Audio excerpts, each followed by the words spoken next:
អ្នកបម្រើ30អ្នកឈរនៅខាងក្រោយគោរាល់ថ្ងៃនៅពីក្រោមគាត់គឺជាស្មៅដែលគ្រប់ដណ្ដប់ដោយដៃគោប្រសិនបើអ្នកបាត់បង់ចំណុចកណ្ដាលនៃទំនាញផែនដីនឹងការដួលអ្នកនឹងត្រូវចោះដោយដៃគោហើយខ្ញុំកំពុងកាន់ចំណុចកណ្ដាលនៃទំនាញផែនដីរបស់ខ្ញុំតម្រឹមខ្លួនអ្នកជាមួយគោប៉ុន្តែគោកាន់តែលឿននៅទីបំផុតអ្នកបម្រើផ្សេងទៀតត្រូវបានចាញ់មានតែខ្ញុំទេដែលបានរួចជីវិតដោយហេតុផលនេះខ្ញុំត្រូវបានគេជ្រើសរើសជាអ្នកបម្រើតាមផ្ទះរបស់ព្រះអង្គម្ចាស់បញ្ជូនទៅវិមានខែដំបូងនៃការចូលរដ្ឋាភិបាលព្រះនាងហាមខ្ញុំមិនឲ្យចូលទៅជិតព្រះអង្គម្ចាស់ខ្ញុំស្ដាប់បង្គាប់ស្នាក់នៅដោយខ្លួនឯងខ្ញុំដឹងក្នុងចិត្តវាពិតជាកំពុងរងចាំខ្ញុំមិនអាចប្រញាប់បានទេវាបានកន្លះឆ្នាំហើយព្រះនាងមិនមានផ្ទៃពោះយូរទេគាត់បានសុំគ្រូពេទ្យដោយសម្ងាត់ដើម្បីព្យាបាលមានតែពេលនោះទេដែលខ្ញុំដឹងថាខ្ញុំគ្មានកូនព្រះនាងភ័យស្លន់ស្លោចាប់ផ្ដើមស្វែងរកបេក្ខជនក្នុងចំណោមអ្នកបម្រើថ្លៃបណ្ណាការគាត់ចង់ជ្រើសរើសនរណាម្នាក់ដែលងាយស្រួលមាននឹងថែរក្សាផ្ដល់កំណើតឲ្យកូនសម្រាប់គាត់មើលជុំវិញហើយគាត់បានជ្រើសរើសខ្ញុំអ្នកបម្រើរបស់គាត់បានស្រឡាំងកាំងចំពោះព្រះអង្គម្ចាស់ក្នុងរយៈពេល6ខែកន្លងមកនេះបោះកម្រាលអត់ដោយគ្មានខ្ញុំបិទទ្វារដូចជាមនុស្សល្ងីល្ងើនៅថ្ងៃនេះព្រះនាងបានចូលនិវត្តន៍ពីហ្វូងមនុស្សគ្រាន់តែខ្ញុំលុតជង្គង់នៅចំពោះមុខគាត់ហើយគាត់បានលើកខ្ញុំឡើងសំឡេងគឺជាសូលុយស្យងរដូវរងាដែលគ្មានទីពឹងខ្ញុំមានអ្វីដែលត្រូវសួរអ្នកខ្ញុំលងលក់ដោយភ័យខ្លាចជីវិតរបស់អ្នកបម្រើនេះត្រូវបានផ្ដល់ឲ្យដោយព្រះនាងឡើងលើភ្នំកំបិតនិងចុះក្រោមសមុទ្រភ្លើងទីសកលនឹងមិនស្លាប់ឡើយព្រះនាងញឹមដោយក្តីពេញចិត្តស្រែកធ្ងន់ហើយនិយាយថាប្រសិនបើវាមិនមែនជាមធ្យោបាយចុងក្រោយទេខ្ញុំនឹងមិនបង្កការលំបាកដល់អ្នកទេខ្ញុំចង់ឲ្យអ្នកធ្វើជាក្មេងស្រីផ្ទះរបស់ព្រះអង្គម្ចាស់មានផ្ទៃពោះឆាប់ក្មេងស្រីនៅក្នុងផ្ទះមិនមានឈ្មោះខាងទ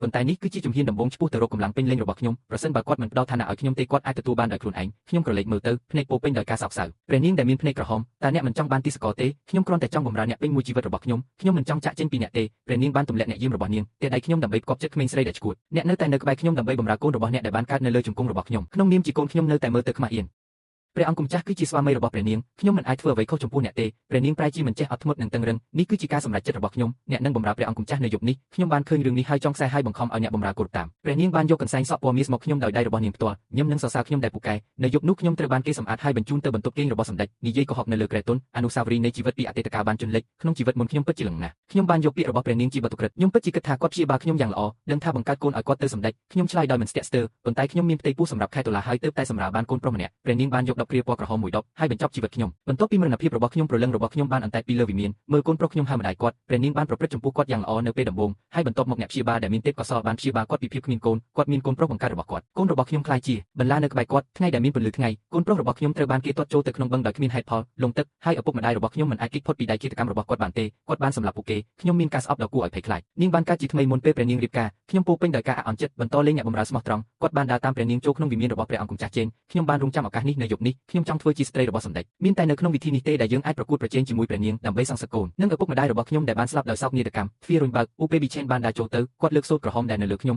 ំហើយខ្ញុំបានក្រឡេកមើលទៅគាត់ការមើលឃើញភ្នែករបស់មេគឺដូចជាក្រញាំប្រកាសណាស់គាត់ជាបុរសសង្ហានិងគួរឲ្យស្អប់គាត់ឃើញថាខ្ញុំមិនហ៊ានមើលគាត់នៅក្នុងភ្នែកទេអ្នកលើកចិញ្ចាំហើយមកធម្មជាតិអ្នកហ៊ានសម្លឹងមើលស្ដេចនេះទេតែអ្នកមិនខ្លាចស្ដេចនេះទេសម្លេងរបស់ខ្ញុំទន់ជាមួយនឹងការគោរពបូជាបន្តិចបន្តួចព្រះអង្គម្ចាស់គឺជាជំនន់នៃព្រះសង្គ្រាមល្ងីល្ងើប្រជាជនទីសកលកោសរសើរអ្នកមិនខ្លាចអ្នកឧបេឆេនដឹកនាំកងទ័ពទៅប្រយុទ្ធពេញមួយឆ្នាំខ្ញុំមិនអាចស្ដាប់អ្នកដទៃសរសើរសមិទ្ធផលប្រយុទ្ធរបស់គាត់ទេខ្ញុំត្រូវបានគេសើចចំអកឲ្យខ្ញុំមិននឹកស្មានថានឹងមានក្មេងស្រីម្នាក់ដែលមានមាត់ឆ្ងាញ់បែបនេះនៅក្បែរព្រះនាងឡើយខ្ញុំបានឈោងចាប់ដៃអាវរបស់គាត់ភ្នែករបស់គាត់ពោពេញទៅដោយភាពទាក់ទាញមានកន្លែងល្អជាច្រើនសម្រាប់ទីសកលតើអ្នកចង់សាក់លបងទេភ្នែករបស់ឧបេប៊ីឆេននឹងភ្លាមហើយខ្ញុំបានព្យាយាមអស់ពីសមត្ថភាពដើម្បីធ្វើឲ្យគាត់ខឹងនៅយប់នោះខ្ញុំខុសពីខ្ញុំតឹងរឹងក្នុងជីវិតមុននៅថ្ងៃបន្ទាប់ព្រះនាងបានដឹងថាខ្ញុំបានបោះព្រះអង្គម្ចាស់ពេញមួយយប់ខ្ញុំញ័រដោយកំហឹងគាត់ចង្អុលច្រមុះខ្ញុំហើយដាក់បណ្ដាសាជាក់ស្ដែងអ្នកហ៊ានប្រងើយកន្តើយនឹងរាងកាយរបស់សម្ដេចខ្មាស់អៀនណាស់ខ្ញុំលុតជង្គង់ក្បាលកប់ទីបំផុតសម្លេងគឺស្មោះត្រង់ណាស់ព្រះនាងអ្នកបម្រើនេះគឺដើម្បីផលប្រយោជន៍ផ្ទាល់ខ្លួនអ្នកបម្រើគិតថាប្រសិនបើនាងមានផ្ទៃពោះកូនរបស់សម្ដេចឲ្យបានឆាប់នាងអាចនៅឆ្ងាយពីសម្ដេចសូមឲ្យអ្នកនិងព្រះអង្គម្ចាស់ត្រឡប់មកវិញជាមួយគ្នាស្រឡាញ់ដោយគ្មានការសង្ស័យកំហឹងរបស់ព្រះនាងត្រូវបានកាត់បន្ថយភ្លាមពាក់កណ្ដាលគាត់សង្ស័យថាខ្ញុំមិនបរិសុទ្ធឬបែបនេះគាត់គ្រាន់តែយកខ្ញុំធ្វើជាមនុស្សល្ងីល្ងើម្នាក់ដែររើបានគេឧទ្ទិសដល់គាត់បានថើបយ៉ាងត្រជាក់ខ្ញុំនៅតែលុតជង្គង់ព្រះនាងនីរ៉ូដូវាជាទីសកលដែលបង្កើតគំនិតផ្ទាល់ខ្លួនលើកក្រោយតាខ្ញុំគួរតែលឿនឬយឺតជាងនេះទ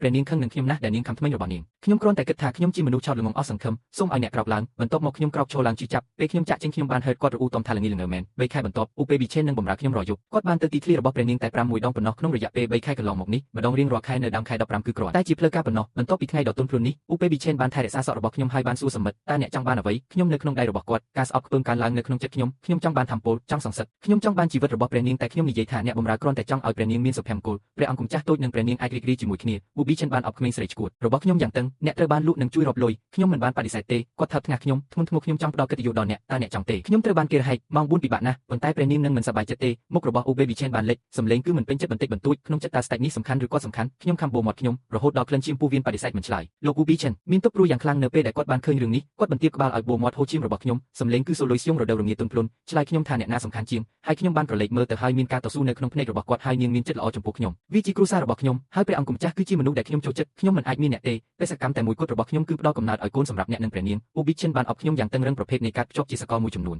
ខ្ញុំដឹងថាទំនាក់ទំនងរបស់គាត់មានភាពច្របូកច្របល់ខ្ញុំមិនអាចភ្នាល់បានទេឯ អាចប្លន់បានដោយស្ងៀមស្ងាត់រហូតដល់ខ្ញុំជាមនុស្សតែម្នាក់គត់នៅក្នុងបេះដូងរបស់គាត់នៅថ្ងៃបន្ទាប់ឧបេក្ខេនបានចេញបញ្ជាឲ្យដឹកខ្ញុំធ្វើជាប្រពន្ធចុងដែលមិនទាន់រៀបការរបស់ប្រពន្ធចុងអភិជនគឺជាចិញ្ចៀនខ្ពស់ជាងប្រពន្ធចុងល្អនៅលើអ៊ីនធឺណិតវាគឺជាទីតាំងរបស់ប្រពន្ធចុងចំហៀងនៅក្នុងព្រះអង្គម្ចាស់ចេនមែនទាំងមូលមានតែព្រះនាងមួយអង្គប៉ុណ្ណោះសូម្បីតែប្រពន្ធចុងខាងក៏ដោយខ្ញុំគឺជាប្រពន្ធចុងតែមួយគត់នៅក្នុងវិមានឬពីក្មេងស្រីផ្ទះតូចរហូតដល់មេឃព្រះនាងខឹងខ្លាំងណាស់ពេលឮដំណឹងនេះនាងបានកំទេចគ្រឿងសង្ហារឹមចិនដ៏មានតម្លៃទាំងអស់នៅក្នុងហាងក្បែរគ្រែរបស់នាងក្រឡាក្បឿងដែលខូចបានកោសសម្លៀកបំពាក់របស់ខ្ញុំចាក់ចូលក្នុងសាច់ខ្ញុំញ័រដោយជឿចាប់ប៉ុន្តែគាត់ទើបតែដុសធ្មេញហើយលូតជង្គង់យ៉ាងស្ងៀមស្ងាត់ព្រះនាងបានឈោងចាប់ចង្ការបស់ខ្ញុំខ្លាំងណាស់វាស្ទើរតែបាក់ឆ្អឹងរបស់ខ្ញុំភ្នែករបស់គាត់តឹងតើអ្នកហ៊ានក្បត់ខ្ញុំយ៉ាងម៉េចខ្ញុំប្រញាប់ក្រវីក្បាលសម្លេងមានព្រះនាងយំអ្នកបម្រើនេះមិនបានក្បត់អ្នកទេសូមស្ដាប់ការពន្យល់របស់ទាសករខ្ញុំចង់ឮអ្វីដែលអ្នកត្រូវនិយាយខ្ញុំប្រញាប់និយាយថាសម្ដេចបានមានប្រសាសន៍ថាប្រសិនបើអ្នកបម្រើនេះចង់ផ្ដល់កំណើតឲ្យកូនសម្រាប់អ្នកប៉ុន្តែគ្រាន់តែជាអត្តសញ្ញាណរបស់ក្មេងស្រីនៅផ្ទះប៉ុណ្ណោះប្រសិនបើវារីករាលដាលវានឹងតាក់ទាញការរិះគន់និងបាត់បង់មុខមាត់សម្ដេចបានធ្វើអ្វីទាំងអស់នេះដើម្បីផលប្រយោជន៍ផ្ទាល់ខ្លួនតើអ្នកបម្រើនេះហ៊ានក្បត់អ្នកយ៉ាងដូចម្ដេចការបញ្ចេញមតិរបស់ព្រះនាងបានធូរស្រាលបន្តិចសួរដោយចំថានេះជាការពិតអ្នកបម្រើមិនហ៊ានបញ្ឆោតព្រះនាងទេខ្ញុំគូក្បាលខ្ញុំយ៉ាងខ្លាំងហើយថ្ងាសខ្ញុំបុកក្បឿងឈាមបានហូរចេញភ្លាមហើយនៅទីនោះមានសម្លេងត្រជាក់និងមេកានិកនៅក្នុងក្បាលរបស់ខ្ញុំឌីងប្រព័ន្ធប្រឆាំងចំណីសត្វកាណុងត្រូវបានចុងដោយជោគជ័យម្ចាស់ផ្ទះរដូវរងាសូស្តៃបញ្ចប់ភារកិច្ចហើយផ្ទះកំភ្លៀងព្រះនាងដើម្បីទទួលបានរង្វាន់ការស្រឡាញ់ចូលចិត្តអានគំនិតហើយខ្ញុំតក់ស្លុតមើលជុំវិញខ្ញុំគឺជាមនុស្សតែម្នាក់គត់ដែលអាចឮសម្លេងនេះការអានគំនិតប្រព័ន្ធចំណីសត្វខុនខ្ញុំក្រឡេកមើលព្រះនាងដែលត្រួតត្រានៅចំពោះមុខខ្ញុំមានគំនិតមួយខ្ញុំចាប់ដៃគាត់ហើយផ្ទះកំភ្លៀងខ្ញុំពេលយំវាជាកំហុសរបស់ទាសករទាំងអស់ធ្វើឲ្យព្រះនាងខឹងទាសករសមនឹងស្លាប់ព្រះនាងត្រូវបានខ្ញុំចាប់ចងតស៊ូយ៉ាងខ្លាំងអ្នកបម្រើនៅជុំវិញបានឃើញរឿងនេះហើយចេញមុខទាញនៅក្នុងភាពវឹកវរខ្ញុំបានរកឃើញពេលវេលាដ៏ត្រឹមត្រូវដើម្បីផ្ទះកំភ្លៀងព្រះនាងយ៉ាងខ្លាំងគ្មាននរណាម្នាក់បានឃើញខ្ញុំធ្វើវាទេមនុស្សគ្រប់គ្នាគិតថាព្រះនាងខឹងហើយវាខ្ញុំសូម្បីតែព្រះនាងខ្លួនឯងក៏គិតថានាងបានខកខានហើយជប់វាខ្ញុំហើយគាត់បានមើលមកខ្ញុំដោយការមើលងាយនៅក្នុងភ្នែករបស់គាត់វាដូចជាការមើលធ្លុកលោតកុំចុះក្រោមយ៉ាងលឿនបន្ទាប់ពីនេះព្រះនាងបានបោះបង់ចោលការចងចាំរបស់ខ្ញុំទាំងស្រុងគ្រាន់តែចាត់ទុកខ្ញុំជាអ្នកបម្រើឆោតល្ងងបញ្ហានេះឈានដល់ត្រចៀករបស់ Baby Chen គាត់រឹតតែបញ្ញាចិត្តចំពោះគំនិតផ្ទាល់ខ្លួនរបស់គាត់ក្មេងស្រីនេះដងស្រីពិតជាស្រឡាញ់ព្រះនាងខ្លាំងណាស់មនុស្សដែលគួរឲ្យខ្លាចនៅក្នុងវិមានក៏កំពុងនិយាយអំពីវាដែរនិយាយថាខ្ញុំស្មោះត្រង់កាន់ព្រះនាងរាល់ថ្ងៃស៊ូមនុស្សផ្សេងទៀតបាននិយាយអាក្រក់អំពីគាត់សូម្បីតែអុជធូបនិងថ្វាយបង្គំព្រះពុទ្ធគ្រាន់តែបួងសួងដល់ព្រះនាងឲ្យប្រទានពរដល់ព្រះនាងដោយសន្តិភាពនិងរីករាយកិច្ចការដេញបានបញ្ចប់រង្វាន់កំពុងត្រូវបានចែកចាយសូមឲ្យម្ចាស់ផ្ទះជ្រើសរើសប្រភេទនៃការអានគំនិតហើយខ្ញុំស្រឡាំងកាំងខ្ញុំមិនរំពឹងថានឹងមានប្រភេទនៃការអានគំនិតផ្សេងគ្នាប្រព័ន្ធផ្ដល់ជម្រើសពីរមួយត្រូវបានកំណត់ការអានគំនិតវត្ថុម្ចាស់ផ្ទះអាចរៀបចំមាត្រការអានគំនិតហើយមួយទៀតគឺត្រូវអានគំនិតជាក់ស្ដែងនៃវត្ថុដែលបានបញ្ជាក់ខ្ញុំបានជ្រើសរើសប្រភេទទី1ដោយមិនស្ទាក់ស្ទើរការរៀបចំមាត្រការអានគំនិតមានប្រយោជន៍ច្រើនជាងការអានគំនិតអកម្មសូមឲ្យម្ចាស់ផ្ទះកំណត់អត្តសញ្ញាណវត្ថុដែលបានបញ្ជាក់ខ្ញុំសូត្រឧបេក្ខេនដោយស្ងៀមស្ងាត់ក្នុងចិត្តខ្ញុំបានជ្រើសរើសដោយជោគជ័យដរាបណាសម្លេងភ្លាមនៃប្រព័ន្ធបានធ្លាក់ចុះទ្វារនៃហាងត្រូវបានរុញឲ្យបើក Wubi Chen នៅគាត់បានឃើញខ្ញុំក្នុងសម្លៀកបំពាក់ស្ដើងស្នាមជួនជ្រីវជូនបន្តិចដោះជ្រោយរបស់អ្នកហើយដាក់វាលើខ្ញុំហេតុអ្វីបានជាអ្នកមិនពាក់ច្រើន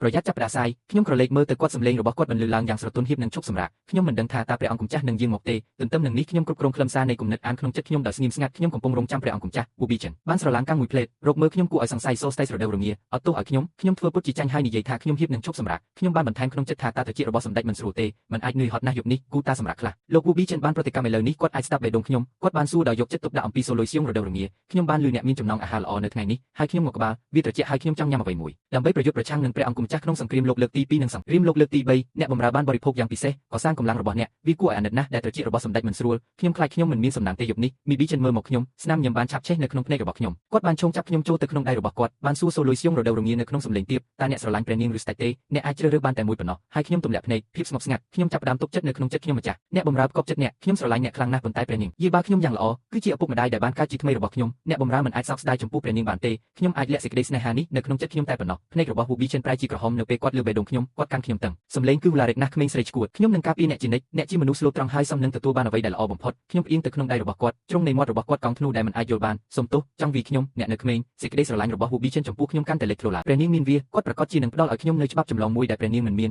គាត់ក៏នឹងផ្ដល់ឲ្យខ្ញុំនៅច្បាប់ចម្លងដាច់ដោយឡែកមួយគាត់ថែមទាំងបានទិញទីធ្លាសម្រាប់ខ្ញុំមីងហ៊ុនស៊ូយូយូហៃការតុបតែងនៅស៊ីយាយគឺប្រណីតបំផុតអ្វីគ្រប់យ៉ាងគឺពិតប្រាកដបន្ទាប់ពីព្រះនាងបានរកឃើញនាងបានគ្រប់ខ្ញុំម្ដងទៀតហើយគាត់បានមើលមកខ្ញុំសម្លេងគឺសូលុយសៀងរដូវរងាត្រជាក់ខ្ញុំបានផ្ដល់ពេលវេលាច្រើនដល់អ្នកហេតុអ្វីបានជាអ្នកនៅតែមានផ្ទៃពោះគាត់បានផ្អាកភ្នែកច្បាស់ណាស់ខ្ញុំនឹងឲ្យអ្នកមួយខែទៀតប្រសិនបើអ្នកនៅ